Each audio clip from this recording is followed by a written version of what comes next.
ಇನ್ನು ಇಂದಿನ ಭಾರತ್ ಬಂದ್ಗೆ ಸಿಎಂ ಬೊಮ್ಮಾಯಿ ಕಿಡಿಕಾರಿದ್ದಾರೆ. ಕೊರೋನಾದಿಂದ ಈಗಾಗಲೇ ಜನ ಸಂಕಷ್ಟ ಅನುಭವಿಸ್ತಾ ಇದ್ದಾರೆ.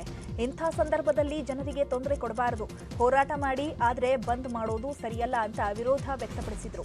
ಇದಕ್ಕೆ ಧ್ವನಿಗೂಡಿಸಿದ ಸಚಿವ ಕೋಟಾ ಶ್ರೀನಿವಾಸ್ ಪೂಜಾರಿ, ಪ್ರತಿಭಟನೆ ಹೆಸರಿನಲ್ಲಿ ಮಾಡುವ ನಾಟಕಗಳು ನಡೆಯಲ್ಲ, ಯಾಕಂದ್ರೆ ಭಾರತದ ಬಂದ್ಗೆ ಕೆಲ ರಾಜಕೀಯ ಪಕ್ಷಗಳ ಕೈವಾಡವಿದೆ ಅಂತ ಕಿಡಿಕಾರಿದರು.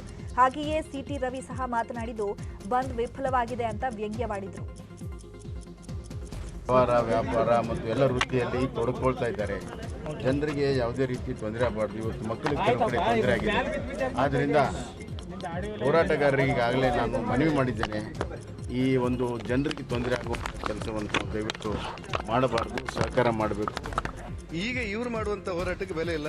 ರೈತರು ಇದನ್ನ ಅರ್ಥ ಮಾಡ್ಕೊಂಡಿದ್ದಾರೆ ಅಂತ ಅನ್ಸುತ್ತೆ ನಮಗೆ. ಪ್ರಾಪಂಚಿಕವಾಗಿ ನೀವು ಯೋಚನೆ ಮಾಡಿ ನೋಡಿ, ಈ ಆಟಗಳು, ಈ ಪ್ರತಿಭಟನೆಗಳಲ್ಲಿ ಮಾಡುವಂತ ನಾಟಕಗಳು ನಡೆಯುವುದಿಲ್ಲ. ನನಗೂ ಒಂದು ಆತಂಕ ಇತ್ತು. 100ಕ್ಕೂ ಹೆಚ್ಚು ಸಂಘಟನೆಗಳು ಬೆಂಬಲಿಸಿದಾಗ ಬಹುತೇಕ ಎಲ್ಲ ವಿರೋಧ ಪಕ್ಷಗಳು ಬಿಜೆಪಿ ವಿರುದ್ಧ ನಿಂತಾಗ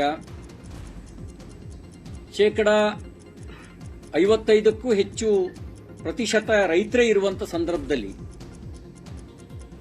ಒಂದು ಹಕ್ಕಿ ಕೂಡ ಹಾರಾಡಕ್ಕೆ ಸಾಧ್ಯ ಇಲ್ವೇನೋ ಅನ್ನುವಂತ ಒಂದು ಆತಂಕದ ವಾತಾವರಣವನ್ನ ಸೃಷ್ಟಿಸುವ ಪ್ರಯತ್ನವನ್ನು ಮಾಡಿದ್ರು.